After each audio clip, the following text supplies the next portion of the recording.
ne kuyui takara ne agai takara no. Pisha ya pisha tabino.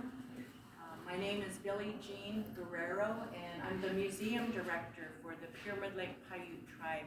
So you are on a reservation today. The Pyramid Lake Paiute tribe, we're one of many Paiute tribes. So our original territory is in this area, but we also extended not only in Nevada, parts of California, Oregon, Idaho, down towards Utah, Arizona, and then our linguistic family, we're part of the Uto-Aztecan language family group.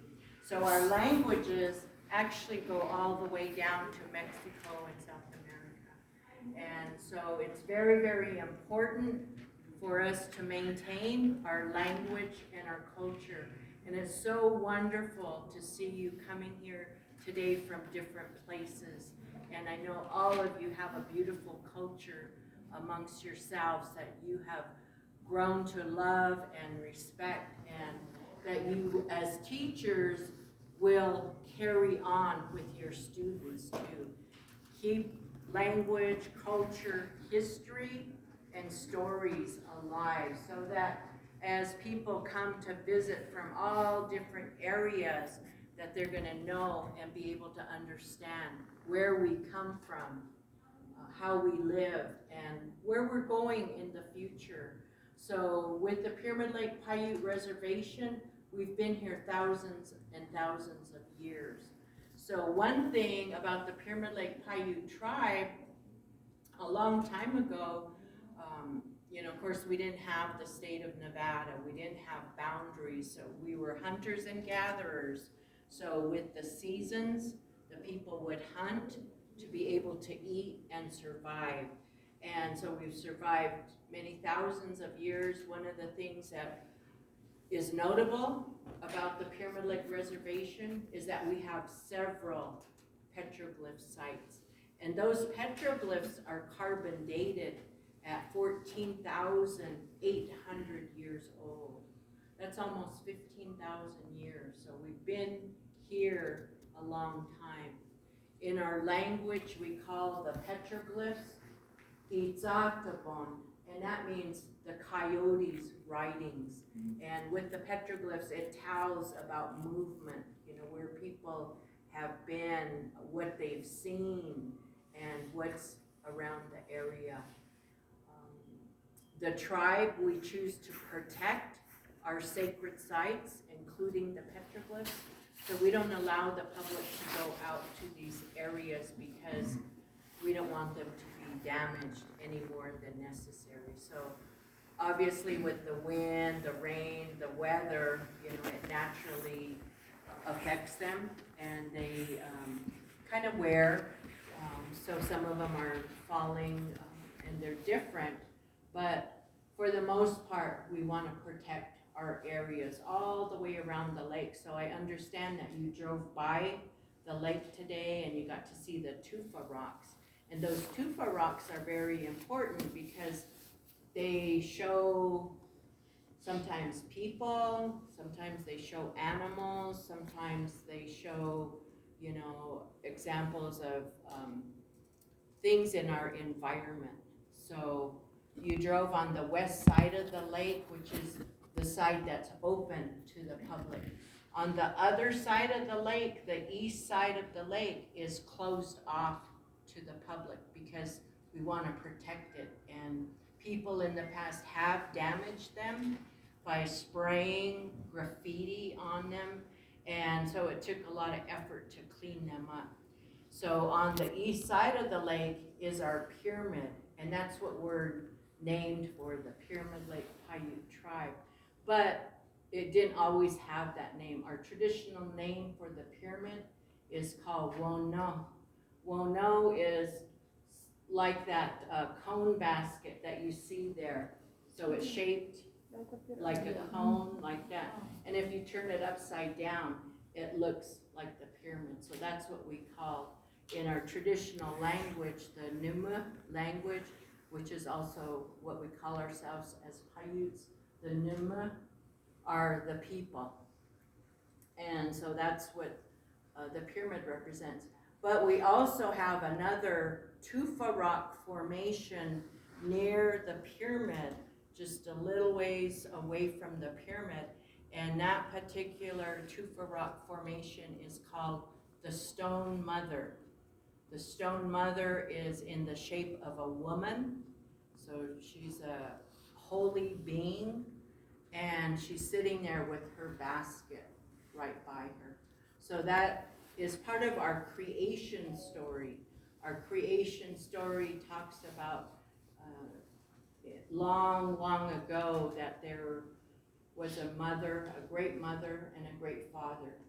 And they had children, and as the children got older, they started misbehaving and they didn't listen to the parents anymore.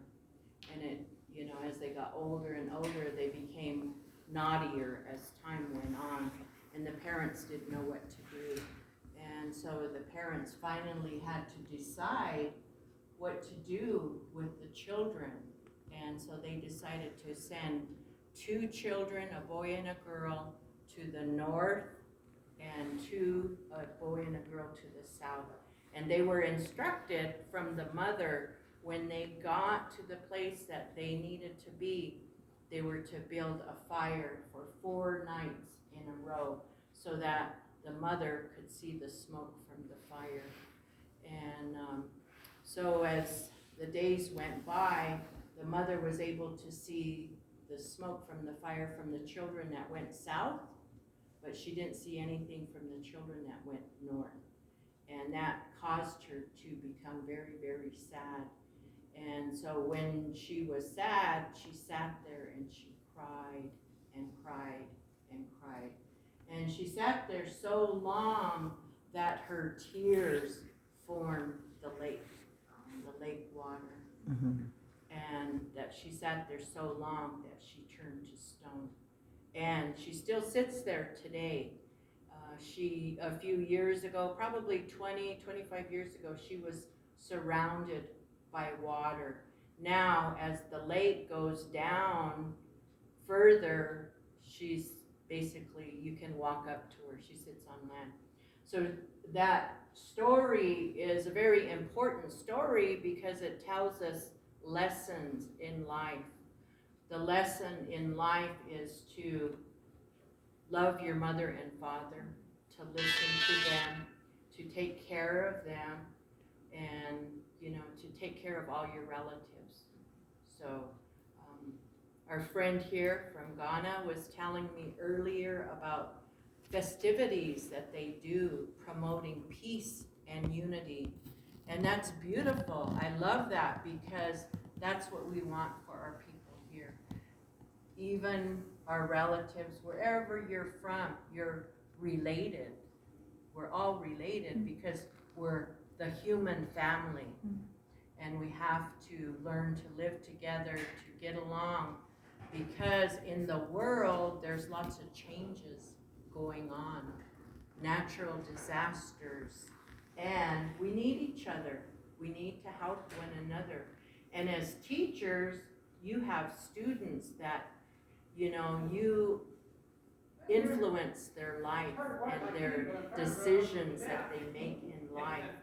And so you have a very important role to teach them in the best way that you can, giving them skills to be able to make good decisions, to be healthy, to promote unity and peace amongst the world. Very, very important, similar to our Stone Mother, with that lesson of respecting one another, respecting the mother and the father, the great mother, the great father. So I wanted to share that with you because it's a very unique story to this area. So as you see here, I just happened to wear this necklace today that one of our tribal women made, and it shows the Stone Mother, it shows the lake, and it shows her basket. So tomorrow we have a medicine man coming. They travel from Arizona, and they believe that the Stone Mother, in our Paiute language, we call her Ti Tupi Bia, our Stone Mother. Tupi is the rock, and Bia is mother. So Ti means our, all of our. Ti Tupi Bia. So amongst the Dene people, which are also, they're also known as Navajo, they come out to the Stone Mother and they give offerings and prayers. They might give an offering of food or tobacco, the prayers, the songs, and they make that journey every year. So this particular medicine man, he does that for his own ceremonial use, to refresh and to pray, because they believe the Stone Mother, to them in their stories, is the changing woman or the white shell woman. And so she's very important as far as all of their ancient songs and stories go. She's always part of that, because she was